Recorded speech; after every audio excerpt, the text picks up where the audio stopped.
Hello, hello. How are you today? Feeling very called a lot lately to talk about our sexuality. It's not the sexuality that is discussed so much in current societal norms. It's so tangled up with things like pornography and bondage and all these other things that have these like negative things, and then things like STDs, all these other things are all designed to basically squash the simplicity of what our inner sexuality is. It tangles it up with a whole bunch of different things, marriage and honoring ourselves and our temples and all these kind of things. And it's such a muddy water. I'm really feeling that we need to sit back and reset our perspectives on what sexuality really is to us, and resetting back to the fact that our sexual energy is our creation energy. At its purest form, our passion has nothing. It can be part of sexuality, but our passion is basically the raging torrent of our creation energy.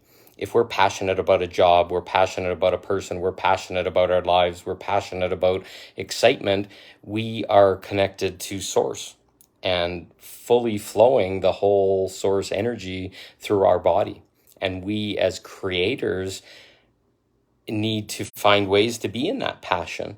And if we are living in a world where the even recognition of our sexual energy, our sexuality, our sexy bodies, our sexy abilities to have pleasure and share pleasure gets all mangled up.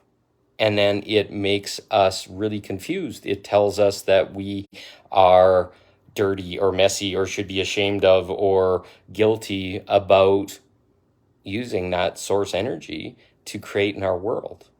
So we get really confused, we get really mangled up, we're trying to please, we're trying to make people happy, we're trying to find a way to meet ourselves in sharing, using sexual energy, creation energy to co-create in our life.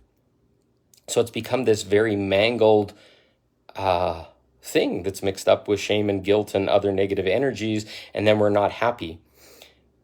We have to begin to start to realize that our sexuality, our orgasmicness, is actually something that's very important to the human body.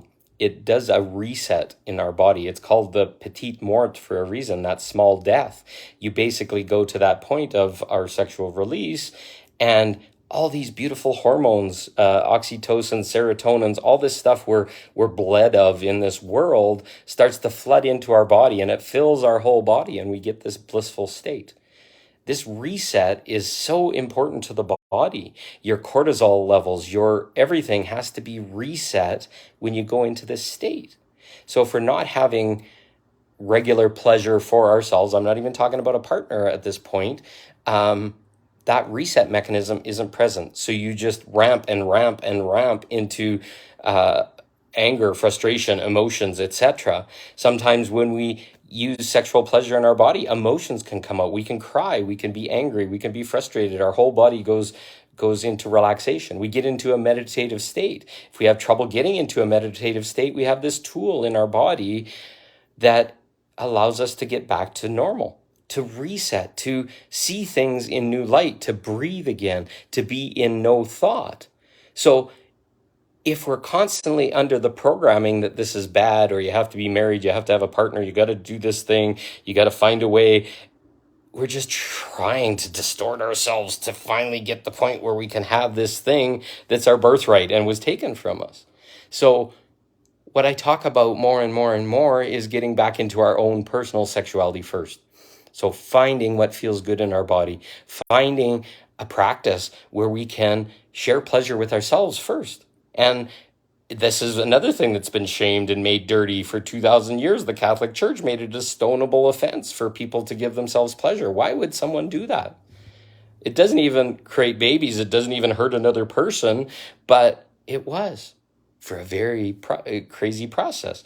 Don't make people happy. Make them workers. Make them do the things that they do because they're unhappy and they have no way to climb out. Well, if you want to climb out, we use our sexuality. It's a ladder of us moving through. But I'm not proposing we just grab somebody and share sexuality with them. No, we got to understand ourselves. We got to understand our body. What feels good in our body? What's our boundaries? What doesn't feel good? What does feel good? And then we're in a safe place that we can start to share that with a partner and ask for what we want when we know what our yeses and nos are and what our boundaries are in person. And once we build this part of ourselves, we then become someone that can truly and honestly interact with another at a sexual level and introduce them into our life and say, here's what I want, and here's what I'm scared of, and here's the vulnerability that I need. Here's the places I don't want to go right now or don't feel safe in. And then you understand yourself. And then you go in with another, and that other can shake us up a little bit. It can shine light on some of the things that are blocking us, or they can help us earn trust when maybe we didn't have trust with a person before. We can set just gentle boundaries and explore them. Go up to the edge of them now once you've spent some time discussing with a person and creating communication and creating depth and creating intimacy and sharing vulnerability. And then you're going to trust this person, that this person's wounds aren't going to come smashing out on you. And massive, massive, massive, beautiful sharing, loving, enjoying another, merging with another after the point when you can trust. How can you let someone into your body or onto your body or into your energy field until you know yourself? And is that going to trigger me? Is that going to want to lash out and hurt someone? Are they going to do the same? Once we get to this place, and we're starting to explore it in places like Awakening Through Sexuality, where we're starting to go into the inner parts of ourselves and saying, okay, what's holding me back? What beliefs and thoughts? What's my mother going to say? What's my dad going to say? What's my church going to say? My community, and the judgments and things that shut us down. It shuts us off like a slammer, and we don't even know it's there. And we're walking around with this shame and guilt, and we don't even know why it's in us. But there's a part of us, a little child, a little boy, a little girl, that's just begging to go into that playground. I firmly believe that the playground of adults is in our sexuality and play with another person. And I'm not talking about playing with multi people. You find someone that meets you at the levels that you need, and you pursue that. You go to the deepest depths, you explore it. You start to see the reflection of you in them, and them in you. And beautiful things can happen as we open. But all too often we're taught to go in and we're going to set this boundary and this boundary and this boundary and this wall and this piece of armor is hiding underneath and all this kind of stuff, where I'm really suggesting we get back to purity and just knowing ourselves first, and then speaking to someone that we are interested in to say, hey, I'd love to share this. I need a partner to have this with, and I want to go to a depth with. Is this something that you're willing? I need some commitment from you, and I don't want to be polyamorous or whatever the world is trying to inject. And just find out that you can ask for what you want, and another person might ask for what they want. And in being in that vulnerability, this cascade of letting the walls down goes very rapidly. It's like, oh, I love having my nipples sucked as a man, or whatever. That might be weird because that's a woman thing or whatever. If I brought that up, and then it's like, hey, I love that too. And you just get into a place where asking becomes this exploration, this playfulness, and this fun, and saying, would you like that? And hitting that first kind of hard no because you ran into their trauma or whatever, and you say, hey, I like to be tied up or something. And that person's like, that's my terror because it's part of my trauma. All of a sudden, you can hit that and say, hey, well, I honor that or whatever. Can we talk about it? Or is that something you want to talk about right now? And then you get to go into it and say, okay, well, this really scares me because one time I didn't feel in control of my life and I don't like to lose control. But then we're going to find out that sometimes losing control and getting out, like having a blindfold on at that same time and just letting somebody tickle you. And that's the boundary, is just tickling. And all of a sudden you're just like, oh, this is not comfortable or whatever, because we're rubbing up against something that's blocked. We're going up against that pylon or that that fence that's saying, hey, I can't go there because last time I got hurt there. Well, now if you got somebody that you can trust, that's the places you want to go and see why and let go of that thing. And then you're going to find out, ooh, that was kind of fun and I enjoyed that, or no, I didn't like that and I'm not going to continue.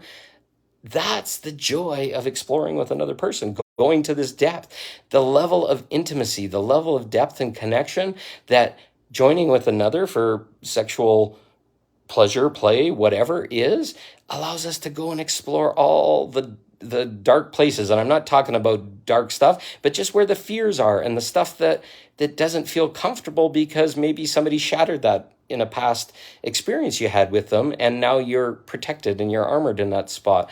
Who can shine that light other than a lover, someone that you're allowing into your life, you're allowing in and on your body?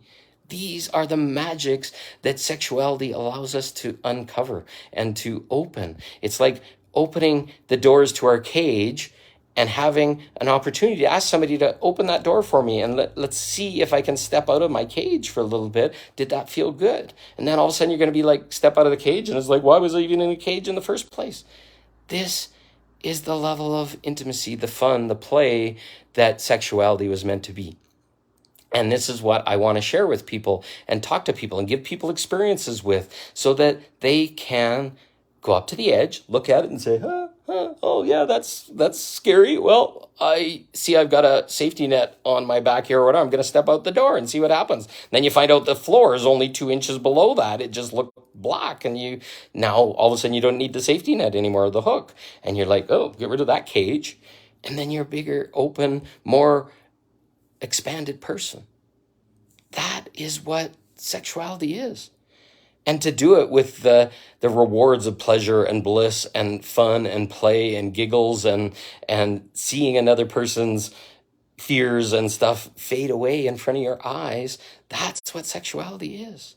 This intimate space of the bed or wherever you want to be, where you go in and you explore yourself with another and you trust that person and you build at the beginning, say, hey, I might be scared because we're going up against an edge.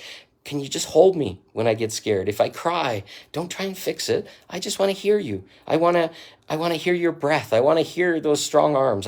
Feel those strong arms. I want to feel that it's okay. Wow. And a man needs that sometimes too.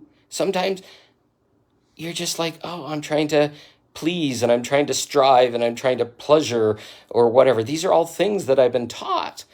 But to have a lover that says, hey, just lay beside me. Just don't do nothing right now. I want to feel your breath. I want to feel your body. I want to trust you. I want to know that you're real because you have emotions. Where can you put these out? Where in normal life do you have that held space, that bubble that's our sexuality, our bed, our deepest intimacy with another? Where do you get that opportunity? Well, that's sexuality. That's the safe container. And this is stuff, watch for future lives. I'm going to talk about building a bubble and holding space and using terms like I release you at the end of sexuality so we can go back to our sovereign self. Instead of being joined with a person and our energies all mingled now because we joined as two energies, well, release at the end so that you can go back and figure out what part was you and what part was them, and you can recover yourself and you can find this sovereignty that you can always go back to. And as we merge as human beings, male and female, we get an opportunity for unity. We get an opportunity to go back to being with God. And how else do we get that? What's Jana say? We need to know our own body, love our body, what we enjoy, what not at first. Then we can communicate. Exactly. That's how I started. It's all about our personal sexuality first, teaching us. Go on a date with yourself. Go and give yourself pleasure. And once you get all those places and you figure out where scary things are or where you're discomfortable or where there's other stuff, then you're in a really safe place to be able to start and be vulnerable with another person. And then ask them gently, say, hey, I got this thing and I feel really closed off and I'd love to explore it. Would you gently come with me and I'll show you the way and we can go up to that edge and can you hold me if I get scared? None of that can happen until we understand ourselves. We have self-love for ourselves and we know what pleasures our body and what is good. And that's the first step. getting out of the shame and guilt by knowing ourselves first. Most of us just expect our partner to pleasure us or to give us orgasms or whatever. And it's not that way. We got to want them first. We got to know our body. We got to know where we're closed off. Otherwise, your partner is just going to get really confused because they don't know what's going on. If you don't communicate, you don't talk while you're in pleasure. And some of that stuff you're going to find out by yourself before you start. And it's like, hey, it doesn't feel good when I feel this way, or if I don't feel my heart held, or I don't connect with the other person, or whatever. These are all things we're going to learn by resetting our sexuality.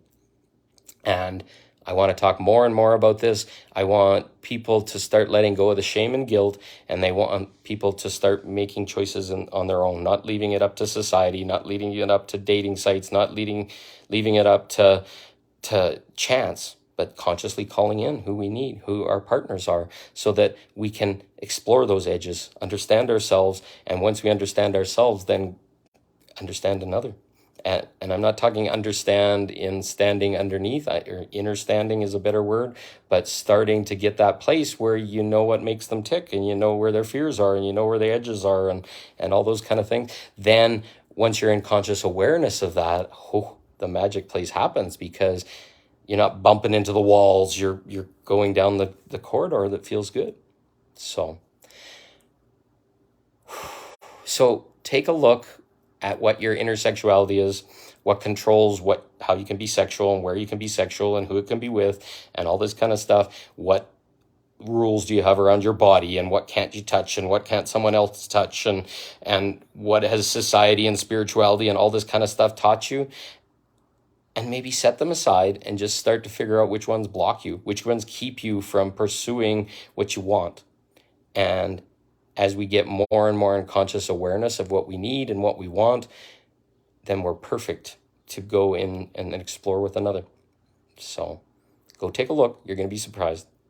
Thank you, Jana, and have a great day, all of you. And we'll talk more soon. Have a great one. Love you.